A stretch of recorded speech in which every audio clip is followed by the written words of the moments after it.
Back in 2015, when I first started playing Fallout 4, I loved it. For the first 50 hours or so, I ran around completing quests, looting dungeons, and I'd be lying if I said I didn't enjoy myself. But as the years have gone by, and I've grown more and more familiar with the game, I've realised something. And it's a fact that I initially chose not to notice, but as time has gone by, it's become harder and harder to ignore. There is something terribly wrong with this game. Now, if I made this video back in 2015, it would have almost certainly gotten more dislikes than likes, but now that we've all had our time to truly get to grips with the game, to replay it over and over again, to explore every avenue, feature, quest and crevice, it is obvious that there is a certain quality that Fallout 3 and New Vegas possessed that Fallout 4 just doesn't have. And that factor is choice.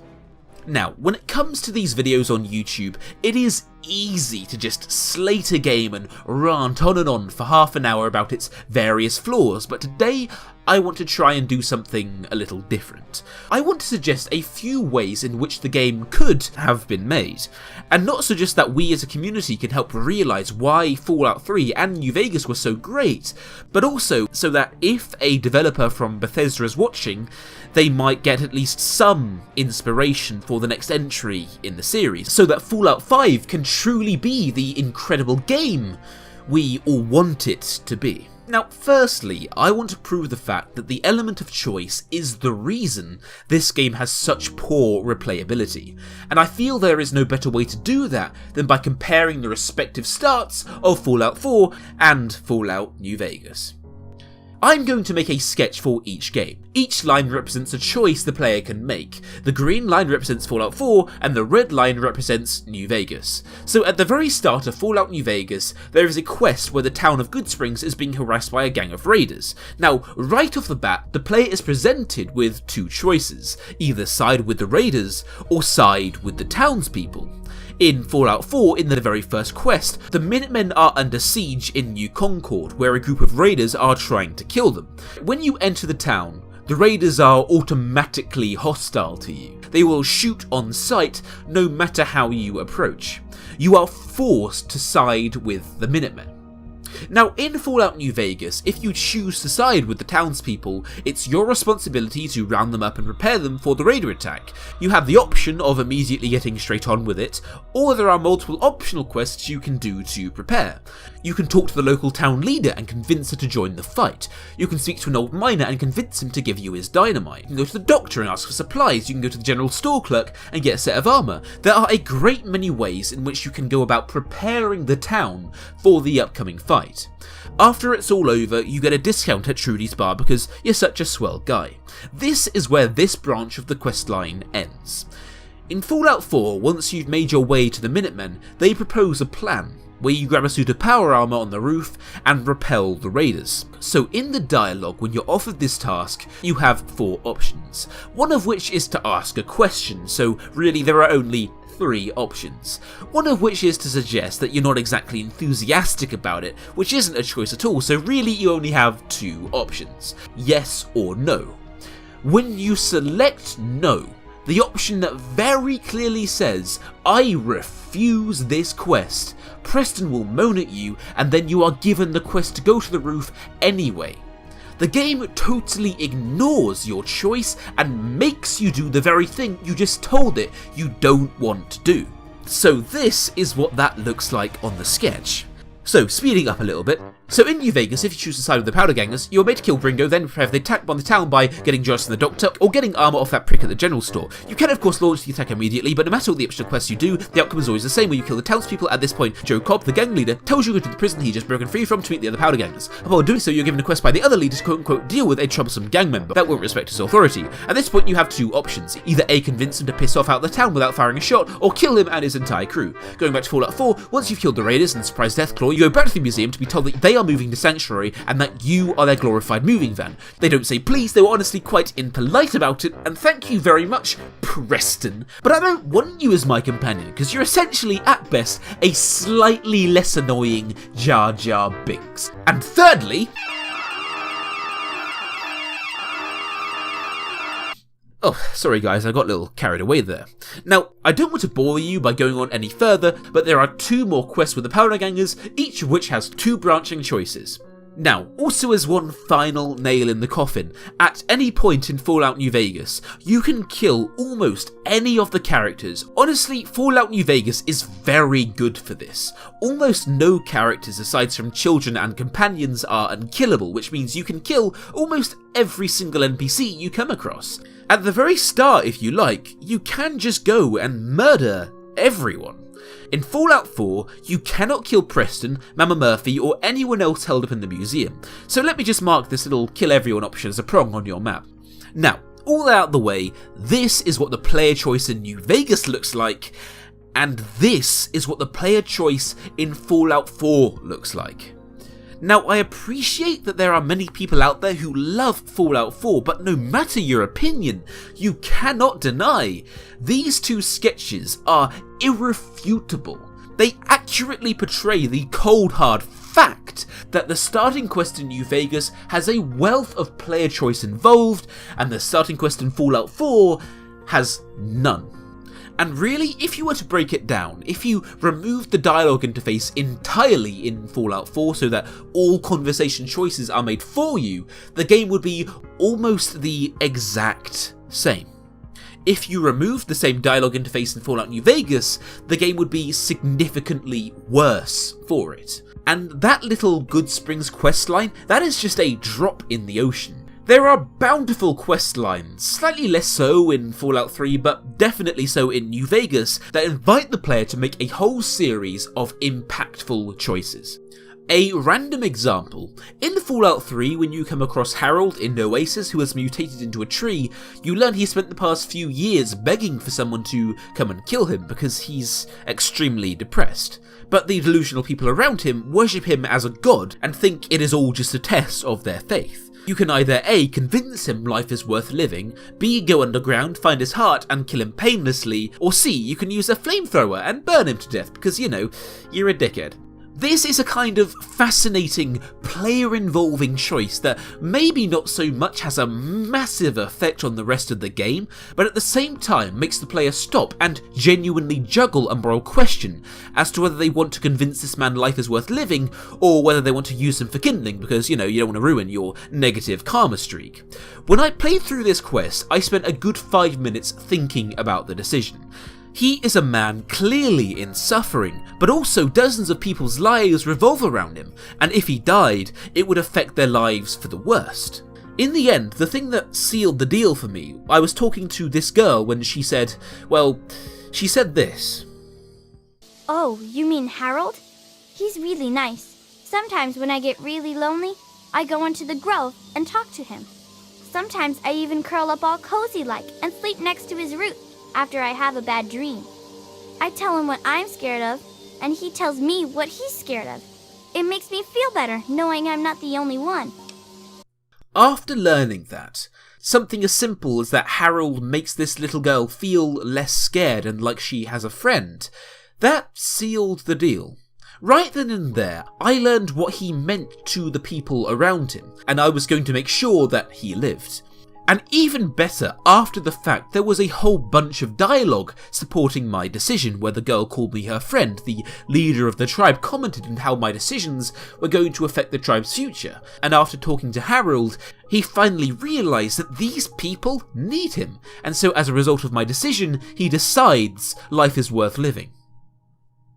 That sense of player satisfaction, when my choices felt like they genuinely had an effect on the characters' lives in game, that is a satisfaction that I never came close to feeling in Fallout 4. And I think the closest thing in Fallout 4 that compares to this is the Pickman's Gallery situation. So there's a guy called Pickman who is an insane mass murderer, however he only kills raiders, people who essentially deserve it. In this location, you kind of have a decision as to whether to kill him or not, but that choice is very poorly supported. It's not even a quest really, it's just kind of there. If you like, you can blow his brains out across the wall. You can have a meaningful, interesting conversation with Harold about his past and why he wants to die. And like I said, if you play your cards right, you can convince him that life is worth living. But you can't do the same with the Pikmin's Gallery situation. There is no option to discuss the morality of what he does or to convince him to change his ways. If you kill the tree guy, someone immediately confronts you afterwards and makes you feel like you've genuinely killed a human being. And there is again a whole bunch of dialogue supporting that decision. If you kill Pikmin, nobody confronts you. There is no effect the decision has. Now, that's not to say Fallout 4 does not have choice. It's just in Fallout 3 and New Vegas, your choices mattered so much more and on so many more occasions than they did in Fallout 4. I think the real shame when it comes to Fallout 4, the real tragedy of the game, is that it is really well made in some aspects. The graphics are some of Bethesda's best. The gunplay is leaps and bounds smoother and more entertaining than it was in 3 and New Vegas. The base building is a welcome new addition. The ability to mod weapons and armor really does work well, and it adds a much needed depth to the gameplay. You know, in doing research for this video, when I was fighting the Deathclaw in New Concord, something happened that genuinely surprised me. I shot off his tail and I crippled his arms to the point where you could see the fragmented bone coming out. As a result, for the rest of the fight, he limped around and was much less of a threat. I've played this game for 120 hours, but despite all that playtime, I've never actually seen that happen before. I wasn't even aware that was something you could do to a Deathclaw. There is no doubt that the people who made the combat system behind this game did a really good job. That is the tragedy of Fallout 4. It was so very nearly an exceptional game.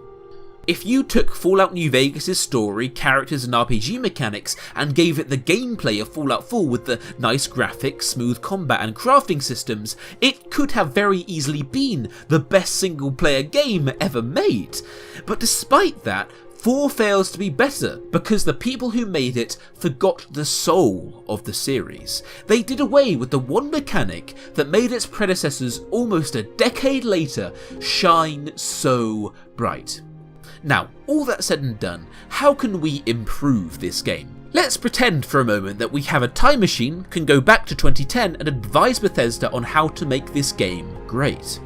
So, we've established the main reason this game failed is because it almost entirely did away with the mechanic of choice. So how can we add that back into the game? Now, we could talk about that all day long, but I want to propose just one addition that, if pulled off right, would have almost totally voided the points I've made so far in this video. I want to add a 5th faction. So you may be thinking, Henry, I don't quite get it. How can adding just one faction solve the game's replayability problem? Well, here it is. The 5th faction is a raider faction. Let's take a page from Obsidian's book and revise the whole New Concord situation. It would play out just like this. At the very start of the game, you enter New Concord out of curiosity to be held up at gunpoint by the leader of the raider gang, except he doesn't shoot you on sight. Instead, he gives you an offer. See, there are these Minutemen held up in the museum, and they are putting up one hell of a fight. They've already killed 5 of his guys, and he wants to give you a quest. If you go in there and kill out that museum so you kill Preston, Sturgis, and all the other people inside, he'll let you join his gang. So if you say no, you kill him and his raider crew, then meet up with Preston, and the story takes place exactly like it normally does.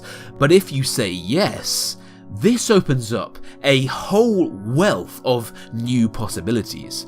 So you start as a lowly private, the bottom of the barrel, but as you do more faction quests, as you murder more and more of other raider gangs, as well as the occasional member of your own gang because he's disrespecting you, they respect you, or maybe even fear you, more and more. And then in a quest to progress, you have to kill the leader of the gang, the very guy who brought you on in the first place, so that now you seize power and now you are the leader of your very own raider gang. At this point, The sky truly is the limit. There are dozens of quests and possibilities that immediately spring to mind. Maybe, if you spare too many settlers and traders in your raids, you have to deal with a mutiny amongst your gang because they think you've gone soft. Maybe you start up a protection racket where settlements pay you 40% of all their earnings in order for you and your gang to protect them against super mutants and other raiders. Maybe there is a whole Assassin's Creed style staff system where each gang member has a name and a skill set, and you can send each of them off on raiding parties of varying difficulties where you don't partake, but a few days after they come back, you get a share of the loot. It took me 5 minutes to come up with those examples. Imagine what Bethesda could have done if they had 5 years of development time on this.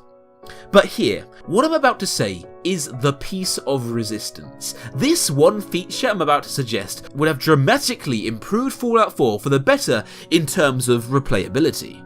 Have it so that late in the Raider questline, there is a mission to seize control of Diamond City. So one way this quest might work is you have 2 options. You can either go around killing all the guards yourself, or you can sneak around the back, open the main door, and let dozens upon dozens of your raider gang pour onto the streets of Diamond City where they kill all the guards. Then you bring down the mayor and start your own dictatorship-like state where you are the ruler of Diamond City. The key characters would still live there. You can still do the quests with Nick Valentine or giving Travis his confidence, but on top of this, it creates the possibility for an overwhelming amount of cool game mechanics and new quest lines. Maybe you can rule fairly, help improve the economy, encourage trade and make Diamond City the hub of the Commonwealth, full of prosperous businesses and happy citizens. But maybe that sounds a little boring to you. How about you turn Diamond City into the new and improved Paradise Falls, where you can slap explosive collars on various settlers and turn them into your own personal slaves. Maybe you can hold auctions and sell them off to the highest bidder, or maybe you and your raiders could start a gambling ring where you as a player and other NPCs place bets on who they think will win in a fight to the death, between 2 unarmed settlers and a giant wrath scorpion. It's entirely up to you, and the possibilities are almost endless. Maybe you have to deal with criminals under your jurisdiction, so a guy just stole a loaf of bread. How do you want to punish him? Do you want to put him in prison? Turn him into a slave? Or maybe make him fistfight a Mirelurk? It's entirely up to you. Maybe you can decide the title you want to rule by, so the default is Mayor, but if you like, you can call yourself the King/Queen or the Emperor/Empress of Diamond City, and as a result of your choice, the NPCs will refer to you by that title when you're eavesdropping on their conversations or when you're talking to them. That mechanic would have been so simple, so easy to implement. All they would have had to done was get the voice actors record maybe 3 or 4 extra lines of dialogue each. It's a tiny detail that doesn't really have a massive effect on the overall game, but quite arguably it's the tiny details that matter the most. But honestly, out of all of these ideas, I have a personal favourite. The idea I would love to see the most is that this occupation also impacts the Diamond City radio, so that as long as you occupy the city, a whole new radio station is broadcast where one of your thugs has Travis at gunpoint, and he's constantly forced to read really badly written North Korea style propaganda that portrays you as a godlike figure. As a result, he is constantly passive aggressive towards you and is constantly trying to escape. Now, for this next bit, maybe I went a little over the top, but I really think this was worth it to help you guys visualize just how fantastic this game mechanic could have been if Bethesda added it into the game. Here is what the raider occupation of Diamond City might have looked like.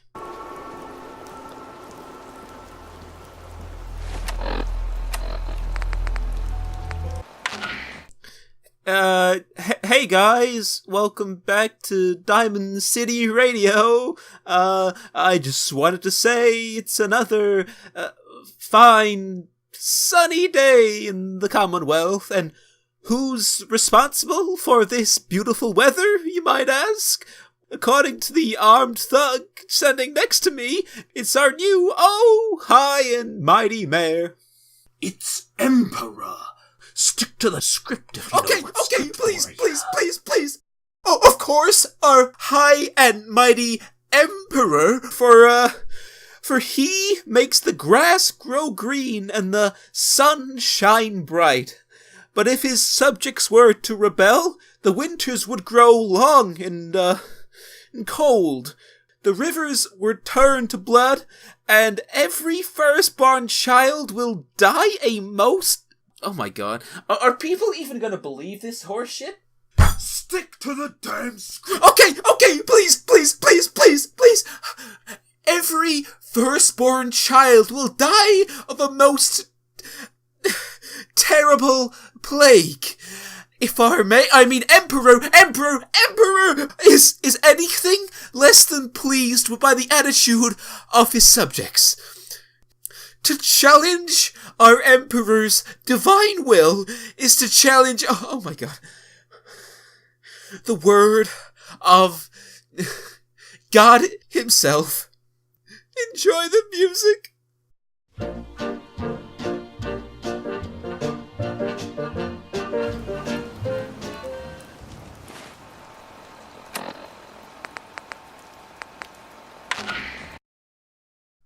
Oh, thank God. Please, the scary guy is gone. I don't have long. Please, Preston, if you're hearing this, where the hell are you? Send the Minutemen. I saw a blimp fly over a few days ago.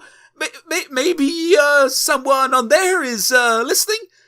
Please, help me. Oh, God, please help me. They make me sleep in a cage. Even their sins would be better than these savages. Open the fucking door! Ah, he's back. I'm at Diamond City. Some gang of raiders have seized control. My name is Travis Miles, and I'm being held prisoner against my will. Someone please help me! Cut to the music! Cut to the fucking music! Would you like to ride in my Rocket 69? Rocket 69. Now, I apologise for my frankly mediocre voice acting, but imagine a whole 2-hour radio station with moments just like that, where Travis is shoveling your ludicrously over-the-top propaganda and is constantly trying to make escape attempts and beg the outside world to break him out. Wouldn't that dark humour just be so fantastic? Wouldn't that, seeing your choices have a genuine effect on the world, just feel so Fallout? That is the problem with this game. The developers spent so much time focusing on the base building and the combat and the crafting that they lost focus of the one thing that mattered the most, and for all purposes, they forgot the soul of what a Fallout game is supposed to be. A post-apocalyptic survival game that has a heavy focus on allowing the player to make choices and seeing those choices having an effect on the world around them. Fallout New Vegas is a game that in 13 years' time, 20 years after its release, I know I will be more than happy to come back and play it again. But Fallout 4 is a game that is fun to play once, but not twice. So thanks for watching the first ever video on this channel. This video took almost a week solid of work to create, from the research to the script writing to the frankly mediocre voice acting, so please, it would mean a great deal to me if you could like, subscribe and share this video with anyone you think might enjoy it. Also, if you could check out my other video called The Day Daisy Died, that would mean a lot to me too. It's essentially a video about the game DayZ and how it went from being a wildly successful game to being a game that's almost a ghost town. So if you could check that out, that would mean quite a deal to me. There will be a link on the screen for that if you want to watch it. Anyway, thanks for watching, and I will see you guys in the next one.